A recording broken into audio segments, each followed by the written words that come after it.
Nous allons à présent entendre le discours de Maître Khadim Cissé, premier secrétaire de conférence de la promotion Maître Guédel Ndiaye.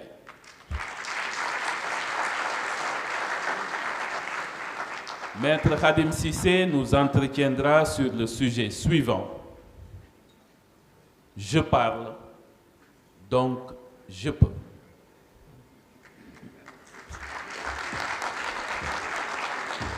Je parle, donc je peux. Maître Khadim Cissé, vous avez la parole.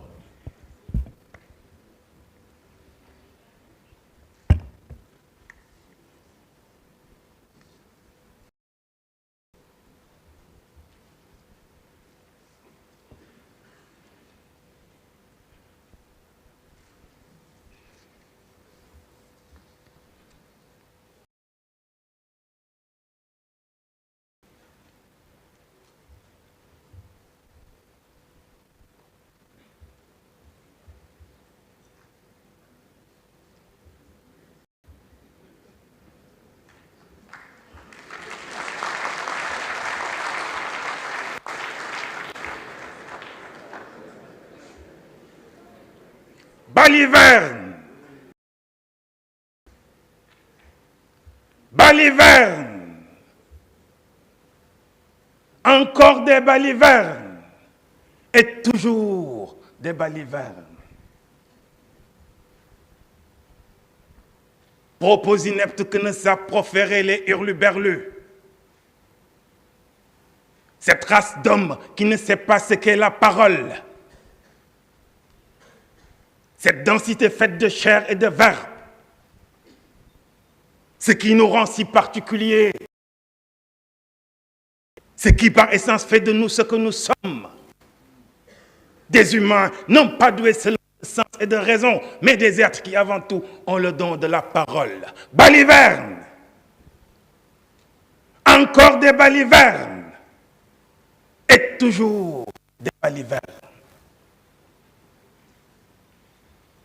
Nous avons lu, écouté et encore écouté, ô grand Dieu, que peut la parole sans des hommes qui la savent et qui peuvent la dire. Baliverne.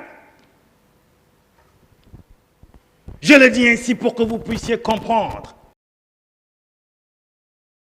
que la parole ne vienne lui donner corps et âme. Je le dis ainsi pour qu'on se donne pourtant l'infinitésimal possible d'une réflexion sur un pouvoir à nul autre pareil, pouvoir confié à nous par Dieu, par la nature. Comme l'avait fait Djeli Mamadou Kouyaté, par Djibril Tamsir Niane, d'une beauté sémillante. Voilà l'homme qui doit parler. Le griot qui sait ses racines, de ses savoirs ancestraux, transmis de génération à génération, l'homme qui initie à son bon vouloir le vulgaire, et non que le vulgaire ne lui enseignant les secrets de la parole. Pas celle de tout le monde, mais parole qui, détenues par des hommes de caste, et à son tour castée. D'où parles-tu, camarade? Qui es-tu, toi qui...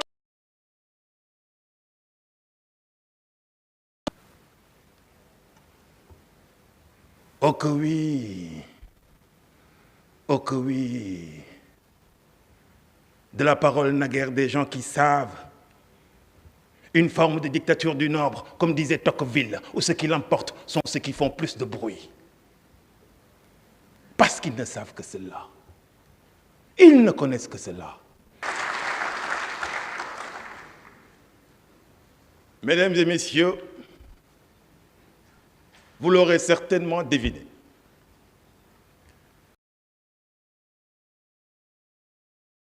Le sujet qui m'a-t-on dit est l'œuvre d'un auteur anonyme.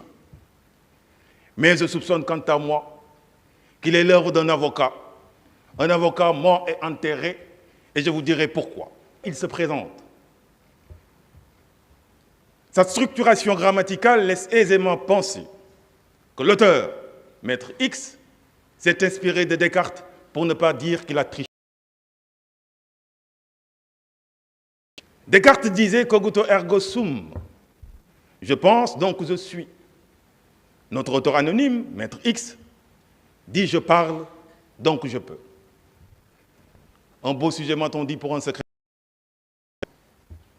à discourir dans un rendez-vous aussi solennel qu'est la rentrée du stage, où l'art, la parole, l'éloquence revêtent leurs plus beaux atours pour se voir et se faire admirer. À ce propos,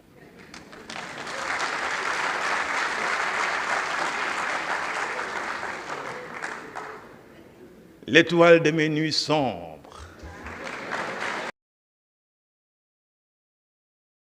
de mes secrets diurnes, celle qui de son regard m'absorbe, me berce dans sa profondeur si dense, tel le théâtre.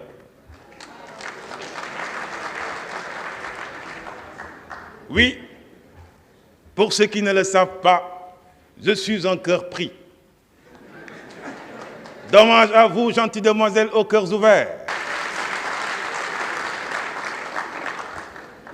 Étant avec mon épouse donc, la voilà qui, dans un sourire malicieux qui sera chargé, prenant la parole, de parler de la parole devant des centaines de corbeaux venus du monde entier. De là, j'ai trouvé le point de départ de mon argumentation. Car qui dit maître corbeau pense forcément à maître renard, à sa parole rusée et trompeuse dans cette fable de La Fontaine qui porte une fois atteint l'âge adolescent, prend son envol comme je l'ai fait. Tout à l'heure, vous ai-je dit que je soupçonne que derrière cet aphorisme se cache un avocat. La raison est toute simple. Du temps où j'étais en corbillard, à peine ai-je prêté serment, j'ai été couvé, puis bercé dans les bras de très grands avocats, mes maîtres, d'une intelligence et d'une culture extraordinaire. Ces avocats m'ont appris beaucoup de choses, y compris... Le refuge se trouve à la maison de l'avocat, 19 boulevard de la République. Dans cette maison, si vous... Deux tables s'y côtoient. La grande, où je m'assois, présidée par mon tonton, rassurez-vous, pas de dictature chez nous, et la petite table. Vous savez la différence? Ce cénacle des grands hommes, mes maîtres, ces pics de la mirandole, discutent de littérature, de philosophie, d'histoire, de culture, bref, de tous les sujets de raffinement intellectuel qui font vivre leur cerveau en plein foisonnement. À la petite table, endroit où le président et son vice-président sont tous deux célibataires. On parle de football. Et exceptionnellement, lorsqu'ils sont touchés par la grâce, ils parlent de Formule 1.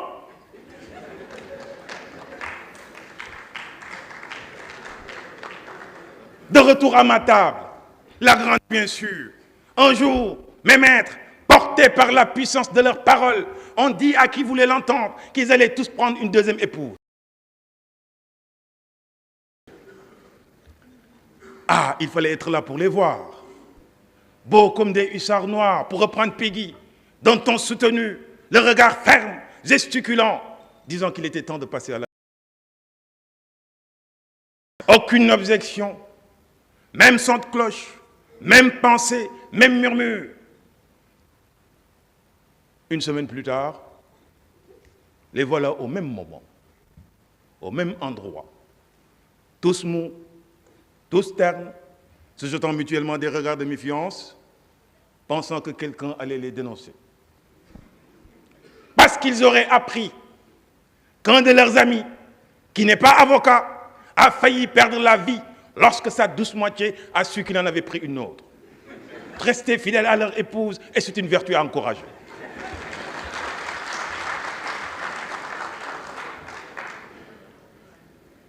La première leçon que j'ai retenue de cette anecdote est celle-là. Ce n'est pas parce qu'on parle qu'on peut. Ce n'est pas parce qu'on dit qu'on va prendre une deuxième épouse qu'on le fera.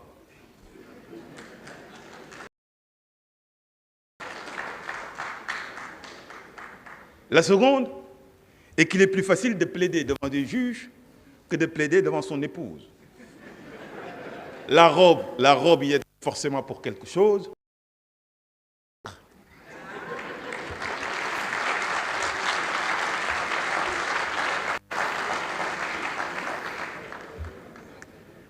Je viens de vous dire pourquoi je soupçonnais que derrière cette citation, tout sous réserve de la polygamie bien sûr. À présent, voyons les raisons qui me poussent à croire que ce confrère est probablement mort et avec lui une certaine idée qu'il s'est fait de la parole. Qui parmi vous oserait au XXIe siècle, plus précisément en l'an 2026, affirmer une telle chose? Je parle donc de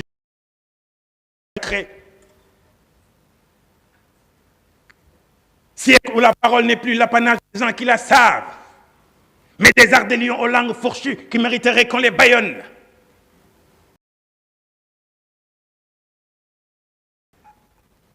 À la parole, mais à l'image, au nombre de vues et non au nombre d'œuvres lues. Siècle où au nom de la liberté d'expression, au nom de la liberté, les langues se sont déliées. Tout le monde parle et personne n'écoute.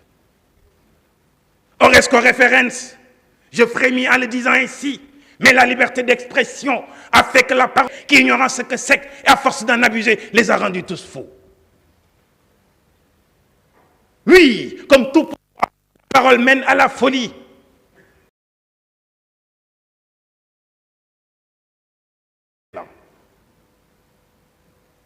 Car dites-moi, que peut être un pouvoir sans des hommes qui disposent de l'impérium et d'autres qui le subissent?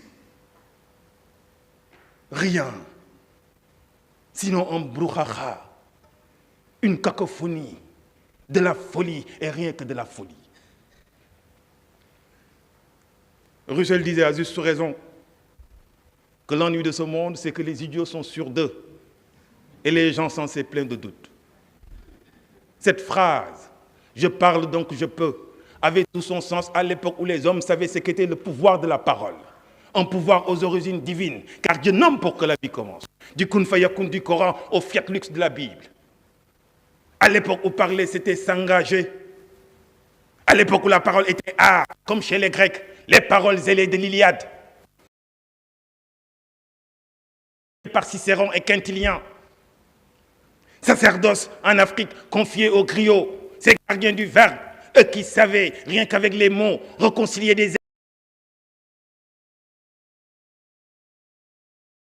qui, du courage de leur verbe, murmuraient aux oreilles des rois les paroles qui les faisaient se lever et découvrant la force qui dormait en eux, gagnèrent des guerres et fondèrent des royaumes. Oui, je les ai. Chez nous, la parole est comparée à cette balle de fusil qui, une fois sortie du canon, ne saurait être rattrapée. Garde donc à celui dans la méfiance.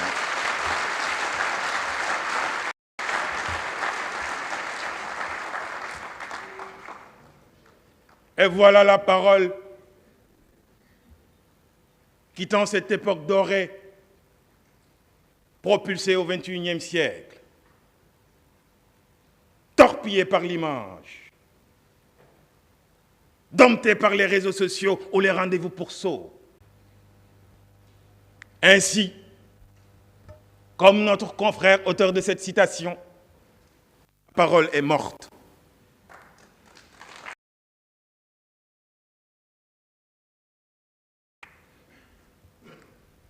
Et comme toute grande disparue, elle mérite son oraison.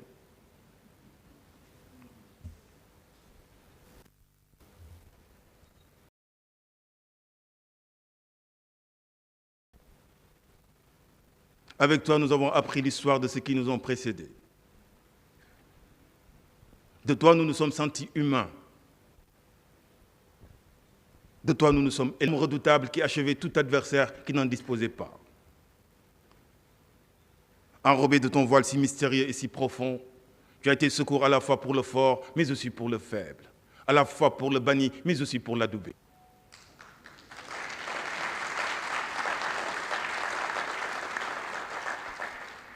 Mais avant de s'éteindre,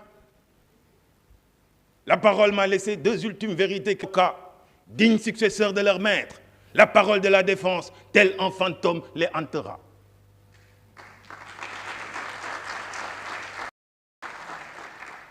L'autre est que seul le pouvoir peut arrêter le pouvoir. Et face au pouvoir de la parole, Dieu a créé celui du silence. Alors, à vous.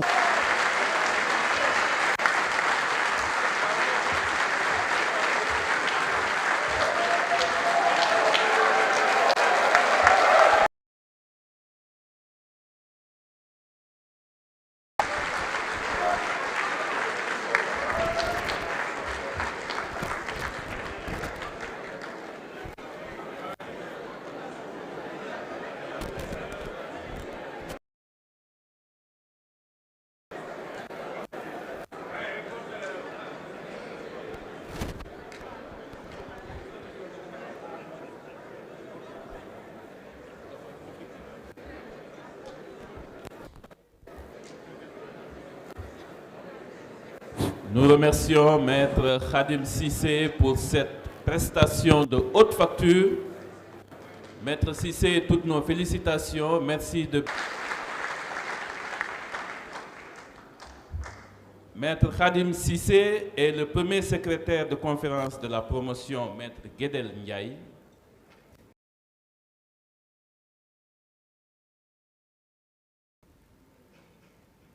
Maître Cissé, je l'ai déjà dit, en est le premier. Maître Mohamedou Bassirou Baldé, deuxième secrétaire de cette promotion. Troisième secrétaire, Maître Bintou Mbaké. Secrétaire, Maître Tafsir Abdoul Si. À côté de ces deux promotions, Guédel Ndiaye et Doudou Ndoye, Maître Alioune Badara Ndiaye, premier secrétaire de cette conférence. Toutes nos félicitations, encore une fois, nos chers secrétaires. Nous allons à présent remettre un certain nombre de distinctions. Nous allons commencer par celle que nous n'avions pas pu faire tout à l'heure et terminer par la remise de diplôme au secrétaire de conférence. Nous commençons par les distinctions à titre posthume.